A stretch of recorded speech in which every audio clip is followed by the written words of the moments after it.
بہلتے کس جگہ جی اپنا بہلانے کہاں جاتے، تیری محفل سے اٹھ کر تیرے دیوانے کہاں جاتے۔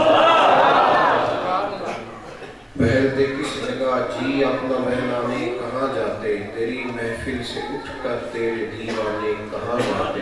خدا کا شکر شمع رخ لیے آئے ہو محفل میں، اگر پردوں میں چھپے رہتے تو پروانے کہاں جاتے۔ خدا آباد رکھے سلسلہ یہ تیری نسبت کا، خدا آباد رکھے سلسلہ یہ تیری نسبت کا، وگرنہ ہم بھری دنیا میں پہچانے کہاں۔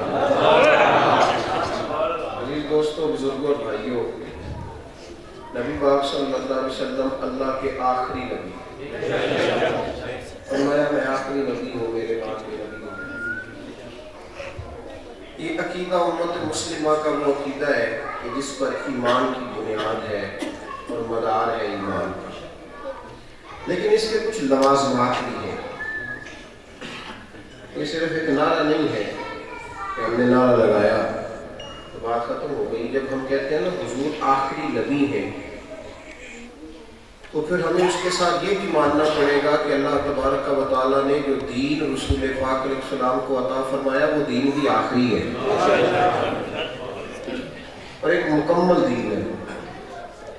وہ دین اس طرح کا نہیں ہے کہ وہ آپ کو مسجد کے اندر آنے کا تو طریقہ بتائے پر اسمبلی میں جانے کا کوئی نہ بتائے۔ وہ مکمل دین ہے، وہ آپ کو ہر چیز کی وضاحت دیتا ہے۔ دیکھیں نا، ایسا حسین دین بھی کہیں سے ملے گا جو انسان کو واش روم جانے کے طریقے بھی بتائے، جو اس کو روزی کمانے کا طریقہ بھی بتائے، جو اس کو علامہ اقبال کے حالات میں لکھا ہے۔ ڈاکٹر اقبال کہتے ہیں کہ میں لندن میں وکالت کرتا تھا، انسائکلوپیڈیا جو پنجاب یونیورسٹی نے شائع کیا اس میں یہ بات موجود ہے۔ تو کہتے ہیں پنجاب میں وکالت کرتا تھا، ایک نوجوان نے پہلے مرضی کی شادی کی، پھر اس کے بعد بیوی سے ناراض ہو گیا، کیس اس نے میرے پاس دائر کرایا، کہنے لگا میں نے طلاق دینی ہے، فارغ کرنا ہے۔ اس کے گھر والے بھی سمجھاتے، بچی بھی اس کو کہتی، غیر مسلم تھے وہ۔ میں نے بھی اس کو کہا کہ یار گدلے اور میلے معاشرے میں رہ کے تیری بیوی کا کردار ٹھیک ہے، سوائے تیرے کسی کے ساتھ اس کا کوئی تعلق نہیں، چھوڑ نہ دے طلاق۔ کہتا نہیں دینی ہے۔ کہتے میں نے کیس دائر کر دیا، کچھ دنوں کے بعد فیصلہ ہونے والا تھا۔ جب اس کے حق میں فیصلہ آنے لگا تو ایک شام آ گیا، کہنے لگا اقبال کیس واپس لے لیا، میں نے نہیں طلاق دی۔ تو میں نے کہا تجھے کیا ہو گیا؟ کہنے لگا مسلمانوں کے رسول کی ایک حدیث پڑھ لی ہے، ایک حدیث پڑھ لی ہے، اور اس ایک حدیث نے میرا دل بدل ڈالا ہے۔ اس نے کہا کیسے؟ وہ حدیث البدایہ والنہایہ میں بھی ہے اور کنز المال میں بھی ہے۔ محبوب پاک کی بارگاہ میں ایک شخص نے آ کے اپنی بیوی کی شکایتیں شروع کر دی، یہ بھی نہیں کرتی۔ بندہ جب ناراض ہوتا ہے تو 14 سال پرانی باتیں بھی یاد کر لیتا ہے، جب ناراض ہوتا ہے تو پچھلی ساری داستانیں چھیڑ لیتا ہے۔ وہ تو جب تو چوتھا دن تھا تجھے آئے، اس دن بھی تو نے یہ کہا، حالانکہ اس کے بیچ کئی سال اس نے بڑی اچھی باتیں کی، وہ بھی تو یاد رکھنی چاہیے۔ تو کہنے لگا کہ یہ کرتی ہے وہ کرتی ہے، سناتا رہا۔ محبوب پاک علیہ السلام غور سے بات سنتے ہیں، غور سے۔ جب اس نے ساری شکایتیں لگائیں تو فصاحت اور بلاغت ختم ہے میرے محبوب پر۔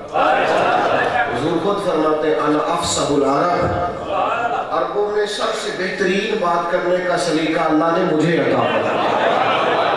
اس لیے تو بریلی کے امام نے کہا تیرے آگے ہے یوں تبے لچے، تبے لچے، لفظوں پہ تو غور کریں، تیرے آگے ہیں یوں تبے لچے فصحاء عرب کے بڑے بڑے، کوئی جان منہ میں زبان نہیں بلکہ جسموں میں جان ہے۔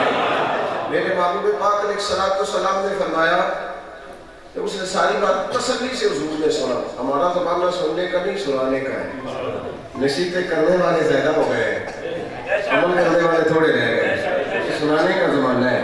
ہر آدمی کے پاس 15-20 منٹ آپ بیٹھیں تو 1500-2000 نصیحت تو کاری دے گا، لیکن اس سے اگر کہا جائے نا بھائی آپ عمل بھی کر رہے ہیں، عمل کا مسئلہ گڑبڑ ہے۔ نصیحتیں کرنے والے تو میری طرح کی بے شمار۔ محبوب کریم صلی اللہ علیہ وسلم نے سنا، وہ اقبال کو بندہ بتا رہا ہے، کہتا ہے کہ میں نے یہ حدیث پڑھی، مجھے کسی نے دی تو میں نے پڑھی،